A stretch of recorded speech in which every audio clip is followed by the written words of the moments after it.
Yeah, I mean, for me, it's moved at Athlone when I was in it was in Mosley. But I think, like obviously I'm a Midlands man, so anything that kind of promotes, I know Athlone are trying to push the tourism side of things, because I think sometimes overall in Ireland, Midlands is often overlooked. I think it's, for me, well, I'd probably be slightly biased, but it is one of the more beautiful counties that's isn't very well celebrated enough and given enough, for me, enough kind of push tourism wise. I mean, maybe from Mullingar, it's I think we're in a kind of a slightly competitive role at Athlone, so holding up that Athlone sign today was painful. I'm going to have to live with a few slags at home this weekend. You mentioned Mosley. Did you compete at community games yourself? I did, yeah. I was a basketball sprinter.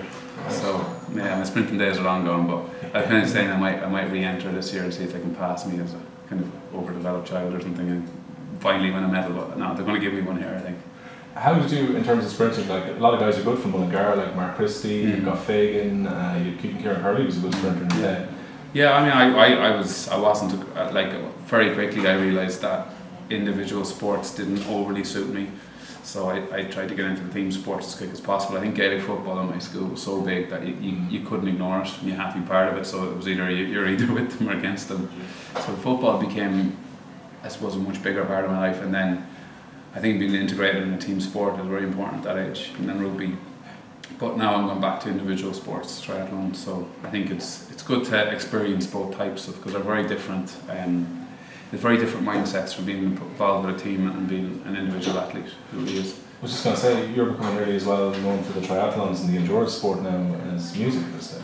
Yeah, well, I mean, I kind of put music aside for a while. I have a very honest kind of approach to what I do and why I do it. A lot of people kind of make up excuses, but like I wasn't enjoying it, and that was the reality. I kind of, the hunger had left me a bit with music, and I kind of felt that you have two options. You can either go on and pretend brave face and say I'll keep doing it and see how it gets on, or you wait till the hunger comes back so you can actually start bringing something to the table. So the other side of my life that has always been there was sports, so I kind of felt, you know, at this particular time I felt getting back involved, and I think I've spoken very much as how sport is very important for people's holistic health, for physical and mental really, and I think that's why for me it's always been there. So it was lovely to fall back on something and actually focus on something. Yeah. For you, is it more about that kind of therapeutic side of sport rather than the competitiveness of it? I think individual sport is. I think individual sport, you're up with yourself, and I think there's a huge element of with individual sport. It's a lot of people use it almost as a medication, you know, as something that lifts them and brings them out. And I think when you finish a race or you do your personal best, you know you are the reason that happened, and not particularly a team. It's not like there was 15 or 16 of you, it was you, and it was you on your own, and that's a very good feeling and has a great payoff. So I think for me, like I'm only starting my journey with triathlon, but I think it's a very, very healthy sport for me to be involved in for my own, you know, from my own background and from mental health. It's an amazing sport, and I think it's something that Ireland needs to start really nurturing. Yeah, because I was chatting to a few of the athletes at the Mental Health Weeks last summer, and they were saying, you know, the focus of the sport, the regularity of it is massively important, and then of course the kind of endorphins that come off while you're exercising are huge too. Yeah, it's a science, you know, there's a science behind it, and I think an awful lot of people have this issue with mental health, that it's some mythical demon that possesses them. People who suffer depression or anxiety think that this is something that they can never fix, and I'm not saying sport is the answer, but it certainly will help, and I think that's the important thing, that when you take that into consideration, you realise that, you know, rather than let it come at you all the time, you have to fight back. You have to, you know, get competitive with it, and that's what I've done, and that's my kind of mindset with it. But it's, for me, a lot of athletes, if you really went digging on some of the best athletes in the world, you'll find some very interesting stories on why they became the best athletes in the world, and the fact that they've used perhaps their background or their mental health issues as something that gave them an edge, you know. And I think that's a very interesting way to look at it. If you read any of the autobiographies from Chrissie Wellington, you'll realise people like that have used, and that's only starting now, because what's happened now is the kind of the stigma behind mental health is starting to fall. So people are now feeling that they can tell their stories, and they can actually, and some of them are amazing, you know, and even in team sports. You're encouraging healthy eating here today as well, and one thing that was nice, they actually have bowls of fruit as opposed to sandwiches today. So community games are getting behind that too. Well, I think the idea is like when you really break down the economics of it all as well, and you know the HSE are involved with this, when you start investing in the long run, you know, it might be an immediate cost now, but in the long run, across board, physical and mental, it's an important thing to, you know, I think with the idea is that for me, I think it's a cultural shift that we need. That's the difference, and I think with me, it's just something that either people are going to get behind it or not. I think the media are starting to get behind it, which is at the end of the day, which is really what needs to happen. You know, in order, because you can preach about it all you want, but if it's not getting out to people, you know, the media have a real power here. You know, so I think they're starting to use it positively, which is great. Is there an issue with?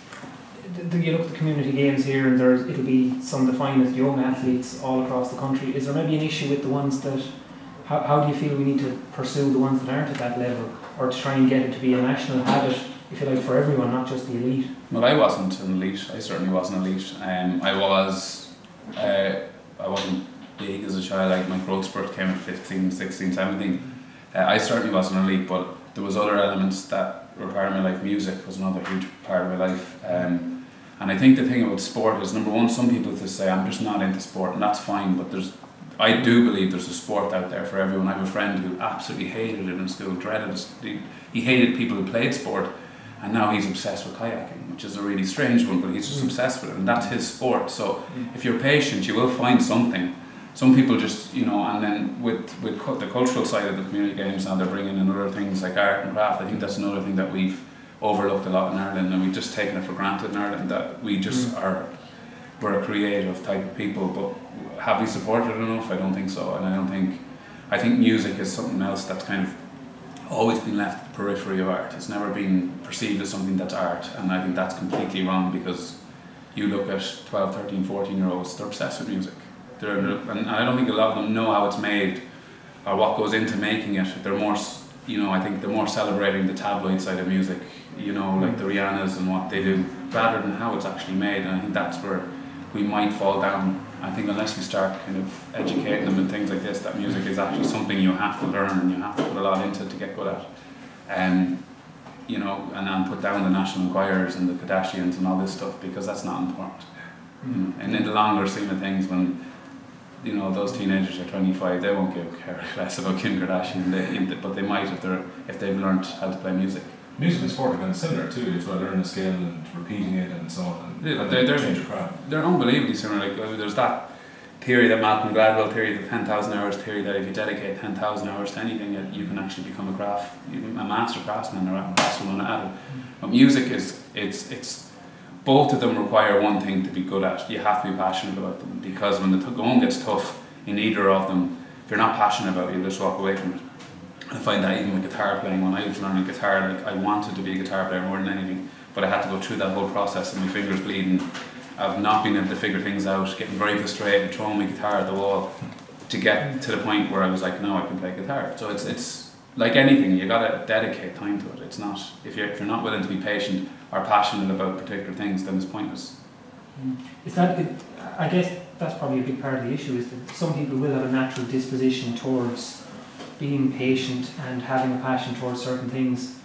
Maybe it's casual. How do you feel you work towards casual participation, if you like? I think over competitiveness at an early age is not something I would nurture if I had a kid. I certainly don't think it's something that needs to be overly weighed upon in community games.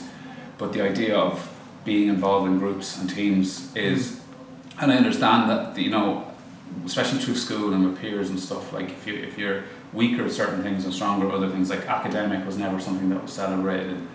You know, if you're academic, you're a geek, but that's kind of changed in a lot of the schools I've been in. People academic kind of backgrounds are kind of now being respected a lot more. When I was, you know, if you weren't good at football in my school, then you were either bullied or you were isolated, and that was wrong. And I think it's the same with a lot of the rugby playing schools in Ireland.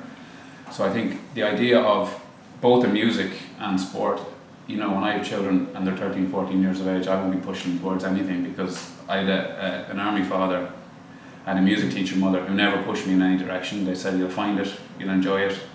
And I think that's more healthy. But I do think it's something, you know, within sport you have to be careful about, because if you over incentivize things and trying to make teenagers, 13, 14, 15-year-olds competitive all the time, it is healthy to be competitive at a point, but like, I don't think it's something that the whole background of sport needs to be built upon. I don't. It's a danger to parent in the sideline having a shout at a kid and maybe put them on sport. But the same with music, you know, you get, you know, I hate to say it, but you get someone like you Britney Spears' mother throwing her into the industry at 12, 13 and taking away you're basically taking away her.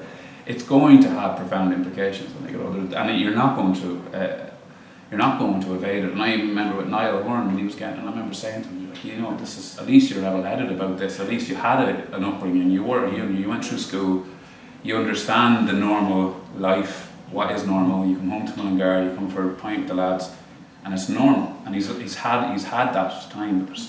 As I said, you can't do that. You can't do that to a 13-year-old. You can't throw them into the industry, because it's the most fickle industry in the world is the music industry and the entertainment industry. And there's only one thing on your mind as a mother: if you throw your kid into a industry like that at 13, it's not right.